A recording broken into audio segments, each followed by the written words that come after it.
All right, look, I was asked to cover this because people have always asked about Hard Lens Media. What do the four gators mean?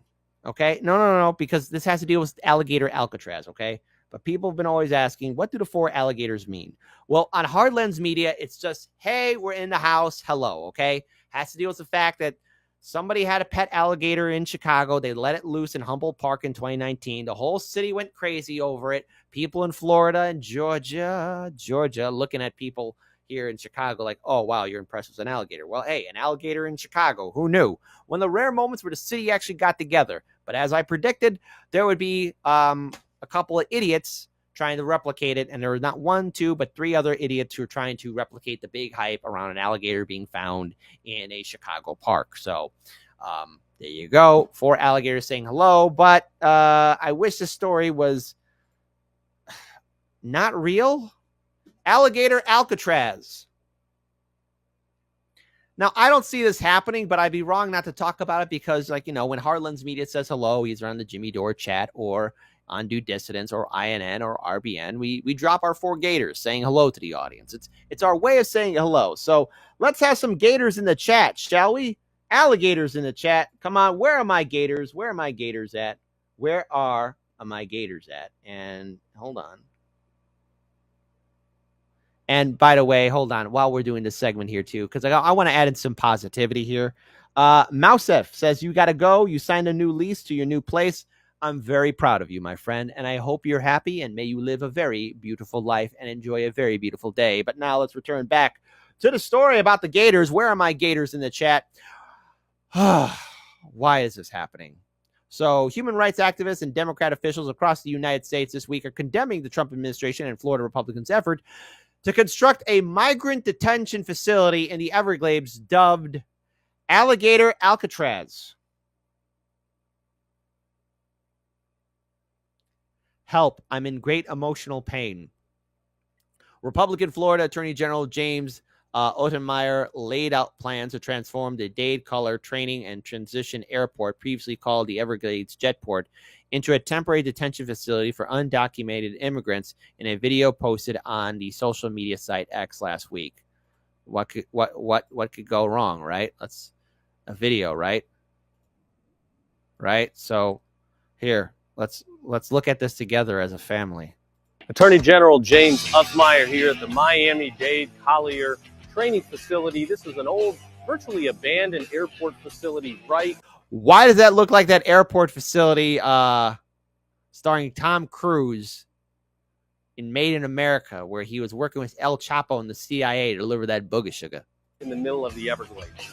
Florida's been leading on immigration enforcement, supporting the Trump administration and ICE's efforts to detain and deport criminal aliens. The governor tasked state leaders to identify places for new temporary detention facilities. I think this is the best one. As I call it, Alligator Alcatraz. This 30 square mile area is completely surrounded by the Everglades. Presents a efficient, low-cost opportunity to build a temporary detention facility because you don't need to invest that much in the perimeter. People get out, there's not much waiting for them other than alligators and pythons. Nowhere to go, nowhere to hide.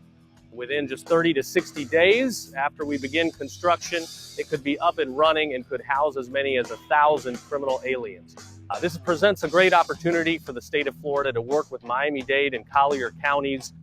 Alligator Alcatraz, we're ready to go.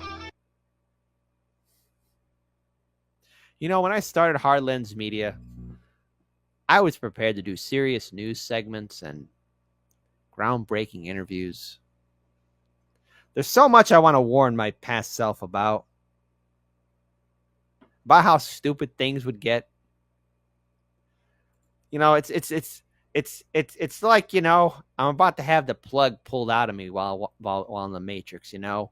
And you remember that scene when Cypher betrayed everyone and that one lady who just looks up and says, not like this, and then the plug gets pulled and she dies. Here we are, Alligator Alcatraz. What could go wrong? A lot. This so citing the U.S. Department of Homeland Security, Reuters, that the Florida facility estimated to cost $450 million annually could eventually house up to 5,000 people. According to the New York Times, a spokesperson for the Attorney General said work on the new facility started on Monday morning. The effort is directly tied to President Donald Trump's push for mass deportations that critics announce as devastating for families and the economy. Because what could go wrong? Trump's Homeland Security, Christine Noem, told USA Today that the facility will be partly funded by the Federal Emergency Management, FEMA, Shelter Services Program. Her department said on X that we're working on cost-effective, innovative ways to deliver on the American people's mandate for mass deportation. Alligator Alcatraz will expand facilities and bed space in just days thanks to our partnership in Florida. So what could go wrong? What could go wrong? Come on, folks. What could go wrong? I pulled this up here. Moving ahead with plans to turn a field in the Everglades into an immigration detention center. They call it Alligator Alcatraz. It got that name because officials say they won't need a lot of security. The area is surrounded by alligators and pythons, among other things. The attorney general there wrote this: in Florida, the swamp means something different. What's your reaction to the way they're talking about keeping migrants in check with alligators? Well, this is very consistent with the sort of language and approach that the MAGA world and Trump are taking on the issue of immigration. And as I said, they feel like they have incredible latitude to use this kind of language that's cruel and unusual. But they have no fear of repercussions because, frankly, they don't get much from the voters on this issue. Well, there were protests in Florida after the original announcement. It was organized by a combination of local groups and some Native Americans. So our reporters down there talked to some of those folks. Here's what they said.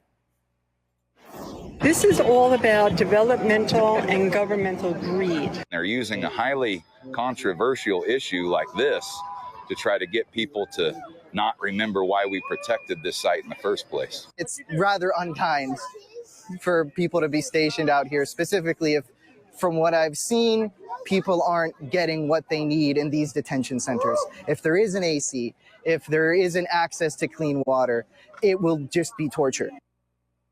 Well, in Florida, Mark, the state is moving ahead with plans to turn a field in the Everglades into an immigration detention center. They call it Alligator Alcatraz. It got that name because officials say they won't need a lot of security. The area is surrounded by alligators and pythons, among other things. The attorney general there wrote this.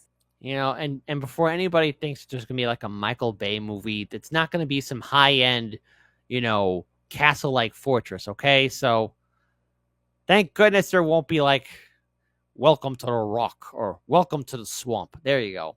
Welcome to the swamp. Starring, I can't do a Sean Connery accent. I can't.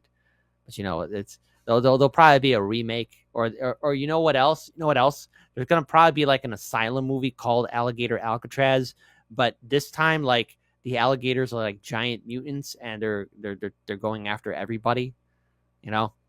Again, this writes itself. I'm here all day, people. I got ideas. 1775 coffee.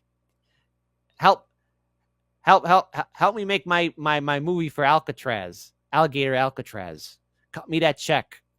In Florida, the swamp means something different. What's your reaction to the way they're talking about keeping migrants in check with alligators? Well, this is very consistent with the sort of language and approach that the MAGA world and Trump are taking on the issue of immigration. And as I said, they feel like they have incredible latitude to use this kind of language that's cruel and unusual.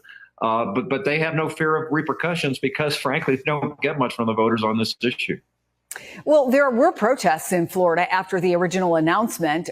It was organized by a combination. So there you go. All right. So what more can we learn from this? What more can we learn about Alligator Alcatraz? Well, there is just a little bit more. All right. Now, so many people are saying that this entire thing is entirely inhumane, and I think it sets a tone of overall like how little our politicians actually think about people. So Frost wasn't the only federal lawmaker who sounded the alarm this week. Congresswoman Delia Ramirez, Democrat from Illinois, a fierce critic of the president's anti-migrant agenda, said Tuesday, there's no clearer illustration of the brutality of the Trump administration than robbing funds from cities supporting asylum seekers to build Alligator Alcatraz. Nope.